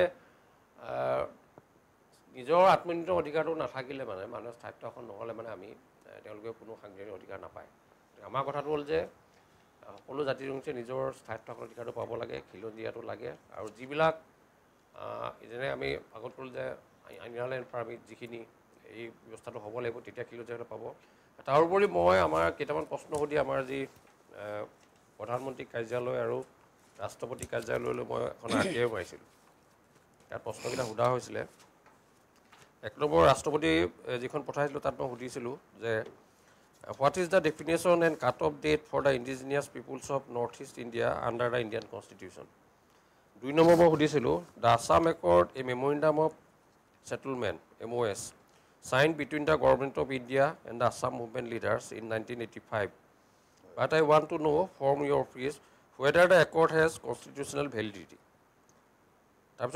After signing the Assam Accord, how did the Citizenship Amendment Act 2019 come into effect in Assam and Tripura and Northeast India?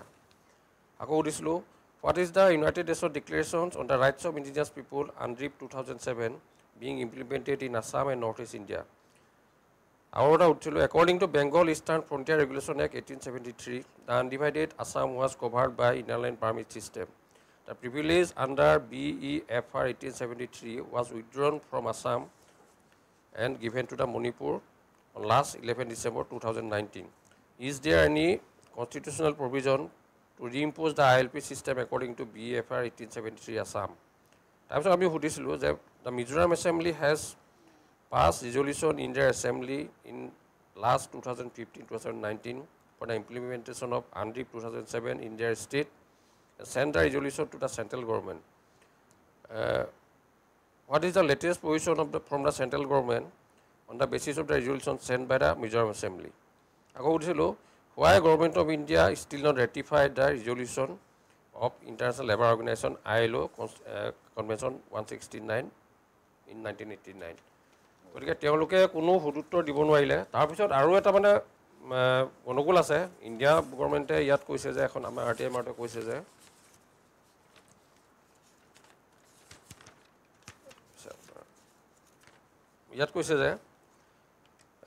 তেওঁলোকে খিলঞ্জীয়া আগত এনেকৈ ধৰণে দিছে with regard to United Nation declarations on the rights of indigenous peoples UNDRIP 2007, it may be noted that India has consistently supported the promotion and protection of rights of indigenous people as evidenced by our support for United Nations Declaration on the Rights of Indigenous People 2007. India has always adhered to the definition provided in Article 1 of ILO Convention number 169/1989, which states that indigenous peoples are those regarded as indigenous on account of their descent from the population which inhabited the country or geographical region to which the country belongs at the time of conquest or colonization or the establishment of present state boundaries, and who, irrespective of their legal status, retain some or all of their own social, economic, cultural and political institutions. Therefore, in India, the entire population at the time of independence and their successors are indigenous to India. গতিকে কথাটো হ'ল যে যদি ভাৰত চৰকাৰে ধৰি লৈছে গোটেই মানুহখিনি ইয়াত খিলঞ্জীয়া, তেতিয়াহ'লে উপনিবেশ শাসনৰ আগত থকা অসমত যিসকল জনগোষ্ঠী আছিলে, যিসকল লোক জনজাতিবাদী, তেওঁলোকক স্বায়ত্ব শাসন প্ৰদান কিয় কৰা নহ'ল? যে যদি নাগালেণ্ডৰ কাৰণে স্পেচিয়েল প্ৰভিজন, বড়োলেণ্ডৰ কাৰণে অট'নমাছ, বাকী মানুহসকলৰ কাৰণে কিয় কৰা নহ'ল? এই প্ৰশ্নবিলাক আছেতো। গতিকে আমি ভাবিছোঁ যেতিয়ালৈকে খিলঞ্জীয়াৰ সাংবিধানিক সংজ্ঞাটো নহয়, তেতিয়ালৈকে আমাৰ মানুহখিনিক সাংবিধানিক অধিকাৰ নাপায়। আৰু বাৰে বাৰে কোৱা হৈছে যে যেতিয়ালৈকে খিলঞ্জীয়া মানুহে স্থায়িত্ব শাসনটো নাপায়, স্থায়িত্ব শাসন তেওঁলোকৰ নিজৰ ধৰণে শাসন কৰিব পাৰিব। আচল স্থায়িত্ব শাসনটো পোৱাই নাই। আচল আজি কাৰ্বি আংলঙত বা আজি হেৰি কৰি আছে স্থায়িত্বশাসিত ৰাজ্যৰ কাৰণে, স্থায়িত্বশাসিত ৰাজ্য হ'লে মানে আপোনালোকৰ ল' এণ্ড অৰ্ডাৰ ছিষ্টেমটো স্থায়িত্বশাসিত ৰাজ্যৰ ওচৰত থাকে। আমাৰ কিছুমান ছিষ্টেম আহিব তাত, আমি পলিচি মেকিং কৰিব পাৰিম। গতিকে আমি ভাবিছোঁ যে আগৰ যিখন চাওলুং চুকাফাৰ দিনত যিখন বৰ অসম গঢ়ি উঠিছিলে আমাৰ তেতিয়া আহোম শাসনতন্ত্ৰৰ অধীনত, গতিকে সেই পৰ্যায়তে আমি সম্পূৰ্ণ ডিচেণ্ট্ৰেলাইজ কৰি এই অসমখনৰ খিলঞ্জীয়া জাতি জনগোষ্ঠীসকলক তেওঁলোকৰ যি অধিকাৰটো প্ৰদান কৰিব লাগিব। আমি ভাবোঁ তেতিয়াহে আমাৰ এই চৰকাৰৰ যি ST, SC, OBC এইবিলাক, কাৰণ আমি ঘূৰি যাব লাগিব আগৰ কনচেপ্টটোলৈ, যে ব্ৰিটিছসকলৰ অহা আগত যিটো কনচেপ্ট আছিলে, যিসকল আমি এটা হেৰি প্ৰচেছত আছিলোঁ, নিজৰ ডিচেণ্ট্ৰেলাইজ প্ৰচেছত, গতিকে সেইটো প্ৰচেছত নগ'লে কিন্তু এইটো আমাৰ পলিচি চলাই থাকিব। আপোনালোকে দেখিবলৈ পাইছে যে আজি বড়ো আন্দোলনত কিমান আমাৰ খিলঞ্জীয়া মানুহকে বড়ো ভাষাক লৈ আক্ৰমণ কৰিলে আজি। গতিকে এইবিলাক ডিভাইড এণ্ড ৰুল হৈ আছে। আৰু দেখিবলৈ পাব যে এতিয়া যিবিলাক অট'নমাছ হৈ আছে, এতিয়া আপোনালোকে যিখন লালুং অট'নমাছ কয়, তাত কিন্তু আপোনালোকে আজিলৈ কোনো কোচ বা নাট বা কোনো এজনৰ ৰিপ্ৰেজেণ্টেশ্যন পোৱা নাই। তাত পাইছে নেপালী মানুহে পাইছে, বঙালী মানুহে পাইছে, মিয়া মানুহে পাইছে। এতিয়া বড়োলেণ্ডত যাওক আপুনি, বড়োলেণ্ডত আপুনি কোনজন নাথ মানুহ বা কোনজন কোচাচিং মানুহক আপোনালোকে দেখিবলৈ পাইছে EM হোৱা। কাৰ্বি আংলঙতো বিহাৰী মানুহে পাইছে, তাতকৈ বেলেগ হেৰি মানুহে নাই পোৱা নহয়। গতিকে আমাৰ কথাটো হ'ল যে কি, আমি এটা মানে এটা মুভমেণ্ট কৰিব লাগিব যে খিলঞ্জীয়া সংজ্ঞা নোহোৱালৈকে যিবিলাক অট'নমাছ কাউন্সিল বা যিবিলাক চলি আছে ভেকু ভাওনা, সেইবিলাক সম্পূৰ্ণৰূপে বন্ধ কৰিব লাগে। আৰু কাৰণ খিলঞ্জীয়া সংজ্ঞা প্ৰথম ঠিক কৰি দিব লাগিব, তাৰপিছতে এইবিলাকে পাব। গতিকে এইটো পোৱা নাই এজেগাত আপোনাৰ এতিয়া ট্ৰাইবেল বুলি কৈ, তাত আমাৰ নন ট্ৰাইবেল খিলঞ্জীয়াসকলে ভূমি অধিকাৰৰ পৰা বঞ্চিত হ'ব লগা হৈছে। গতিকে এইবিলাক প্ৰক্ৰিয়া বন্ধ হ'ব লাগিব। আৰু চৰকাৰে যিটো ডিভাইড এণ্ড ৰুল চলাই আছে সেই প্ৰক্ৰিয়াটো আমি বন্ধ হ'ব লাগিব। মই আনন্দা ডাঙৰীয়াক ধন্যবাদ জনাইছোঁ। আমাৰ অনুষ্ঠানৰ সময় চমু চাপি আহিছে। মই দুগৰাকী আমাৰ অতিথি, দুয়োগৰাকী অতিথিকে 2 মিনিটকৈ সময় ক'বলৈ মই আহ্বান জনাম। মই প্ৰথমে প্ৰভাত বৰা ডাঙৰীয়াক এই কথা সুধিব বিচাৰোঁ যে ৰজাঘৰীয়াই আচলতে কিয় জনজাতিৰ সমস্যা বুজি নাপায়, আপুনি যদি সংক্ষেপে কয়। এতিয়া এখেতে বহু কথাই কৈ গ'ল, তাৰ ভিতৰত খিলঞ্জীয়া যিটো কথা, এতিয়া অসমত চাওক আপুনি বিহাৰী সংগঠন পাব, অসমত চাওক আপুনি মাৰোৱাৰী সংগঠন পাব। এই যে বিহাৰী সংগঠন, মাৰোৱাৰী সংগঠন আজিৰ পৰা 20 বছৰ পিছত বা 50 বছৰ পিছত তেওঁলোকে খিলঞ্জীয়া দাবী কৰিব, নকৰিব। প্ৰক্ৰিয়া আৰম্ভ কৰিছে তেওঁলোকে, কিন্তু চৰকাৰে সেই ক্ষেত্ৰত কিন্তু মাত নামাতে। আজি বিহাৰত অসমৰ সংগঠন নাই, ৰাজস্থানত গুজৰাটত অসমীয়া সংগঠন নাই, মাৰোৱাৰীত সংগঠন অসমত আছে, কিন্তু তেওঁলোকৰ জেগাত আমাৰ সংগঠন নাই। আজি তাৰিখত তেখেতসকলে আমাৰ মাটিখিনি আমাৰ লগতে ব্যৱসায় কৰি আমাকে শোষণ কৰি আছে। আৰু তাৰপিছত ক্ৰমান্বয়ে তেওঁলোকে এই এটা প্ৰজন্ম শেষ হোৱাৰ পিছত বা এটা হেৰি হোৱাৰ পিছত তেওঁলোকে ইয়াত অসমত খিলঞ্জীয়া আমিয়ে বুলি ডিমাণ্ড কৰিব। আৰু বাকী এখেতে কোৱাৰ দৰে যে ঔপনিৱেশিক হৈ থকা সময়ত সেই আমাৰ যিখিনি খিলঞ্জীয়া আছিলে সেইখিনি নাইকিয়া হৈ যাবগৈ। হয়, বিহাৰত গৈ আপুনি ইয়াৰ পৰা বিহাৰলৈ গৈ আপুনি একো কৰিব নোৱাৰে, এটা সংগঠন খুলিব নোৱাৰে, আপুনি এখন দোকান দিব নোৱাৰে। কিন্তু আমি লক্ষ্য কৰি আছোঁ আমাৰ ঘৰৰ কাষতেই বিহাৰৰ মানুহে মন্দিৰ বনাইছে, বিভিন্ন অট্টালিকা বনাইছে তেনেধৰণৰ কাৰবাৰবিলাক চলি আছে মই আপোনাক ধন্যবাদ জনাইছোঁ আৰু এতিয়া মাৰোৱাৰীকো আমাৰ ট্ৰেড লাইচেঞ্চ কিবা কিবি আমাৰ অসমীয়াতকৈ চৰকাৰখনে মাৰোৱাৰীক বা অন্য কিবা সংগঠনক দিবলৈ তেওঁলোকে বেছিকৈ দিয়া আমি দেখিছোঁ এতিয়া চাওক এখনেই দেশ এখনেই সংবিধান ভাৰতবৰ্ষ এখন সংবিধানতে চলি আছে এই এখন সংবিধানৰ ভিতৰত থাকি অসমৰ কোচখিনিয়ে জনজাতি নাপায় শ্বিলঙত থকা কোচখিনি আজি কতদিনৰ আগতে তেওঁলোকে এছটি ষ্টেটাছটো পাই গ'ল ঠিক তেনেকৈ পশ্চিমবংগতো পাই গৈছে গতিকে এইখন সংবিধান চৰকাৰেতো চলাই আছে আমি চলাইছোঁ নেকি গতিকে সংবিধানৰ গণ্ডিৰ ভিতৰত যদি তেখেতসকলে তেনেকুৱাই খেলি মেলি কৰি থাকে তেতিয়াহ'লে মানুহৰ আমাৰ অসমৰ মানুহৰ বাবেও এই ব্যৱস্থা ক'ব লাগে মই বৰ ডাঙৰ ধন্যবাদ জনাইছোঁ নাজিম আহমেদ ডাঙৰীয়াৰ ওচৰলৈ আহিছোঁ আৰু তেখেতে যথাসম্ভৱ চমুকে তেখেতে উত্তৰ দিব আৰু মই তেখেতক সুধিব বিচাৰিছোঁ অসমত খিলঞ্জীয়াৰ অস্তিত্ব ৰক্ষা কেনেকৈ হ'ব আপুনি সংক্ষেপে যদি কয় হয় অসমত খিলঞ্জীয়াৰ অস্তিত্ব ৰক্ষা কৰিবলৈ হ'লে আমি কেইটামান কাম আমি চৰকাৰীভাৱে কৰিব লাগিব আমি হেৰুৱা শাসন ক্ষমতা প্ৰতিষ্ঠাৰ বাবে ৰাষ্ট্ৰসংঘই নিৰ্ধাৰণ কৰা খিলঞ্জীয়া লোকৰ অধিকাৰ চনত 3 আৰু 4 নং অনুচ্ছেদত খিলঞ্জীয়াৰ অস্তিত্ব ৰক্ষাৰ কাৰণে বিতংকৈ ব্যাখ্যা কৰা হৈছে আৰু সেই চনদৰ মতে যদি আমি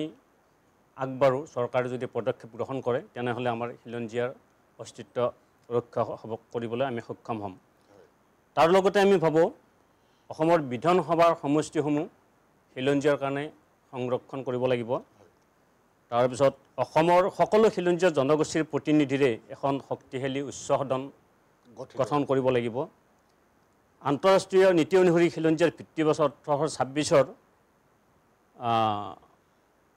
চনটো বিচাৰিব লাগিব দেশৰ সংবিধানসন্মত অন্যান্য প্ৰান্তত প্ৰযোজ্য বিদেশী নাগৰিক চিনাক্তনৰ ভিত্তিত 1951 অসমত প্ৰযোজ্য কৰাব পাৰিব লাগিব তাৰপিছত খিলঞ্জীয়া জনগোষ্ঠীসমূহৰ সুৰক্ষাৰ স্বাৰ্থত অসমত ৰাজ্য চৰকাৰৰ অধীনৰ সকলো বিভাগতে খিলঞ্জীয়া জনগোষ্ঠীসমূহৰ কাৰণে 100% সকলো পদ সংৰক্ষণ কৰিব লাগিব কেন্দ্ৰীয় চৰকাৰৰ সকলো বিভাগতে কমসে কম 80% পদ সংৰক্ষণ কৰিব লাগিব তাৰপিছত অসমত থকা বেচৰকাৰী প্ৰতিষ্ঠান উদ্যোগ বাণিজ্যৰ ক্ষেত্ৰত 80% পদ সংৰক্ষণ কৰিব লাগিব তাৰপিছত অসমৰ খিলঞ্জীয়া জনগোষ্ঠীসমূহৰ সুৰক্ষাৰ বাবে অসমলৈ অহা যিসকল বিদেশী নাগৰিক আছে তেওঁলোকৰ ক্ষেত্ৰত ৰেষ্ট্ৰিক্টেড এৰিয়া পাৰ্মিট শীঘ্ৰে প্ৰৱৰ্তন কৰাৰ বাবে আমি এই মঞ্চৰ পৰা আজি চৰকাৰলৈকে দাবী জনাইছোঁ হয় আপোনাক ধন্যবাদ জনাইছোঁ আৰু মই এটা কথা কওঁ আপোনাৰ লগতে মই তিনিগৰাকী অতিথিকে ধন্যবাদ জনাইছোঁ আপোনালোককো ধন্যবাদ জনাইছোঁ এই অনুষ্ঠান ইমান সময় উপভোগ কৰাৰ বাবে এটা গুৰুত্বপূৰ্ণ বিষয়ত আমি আজি আলোচনা কৰিলোঁ জনজাতিকৰণত কিয় ৰজাঘৰীয়াৰ অনীহা আমি পৰৱৰ্তী সময়ত আপোনালোকক আকৌ লগ পাম এতিয়া অনুষ্ঠানৰ পৰা বিদায় লৈছোঁ ভালে থাকিব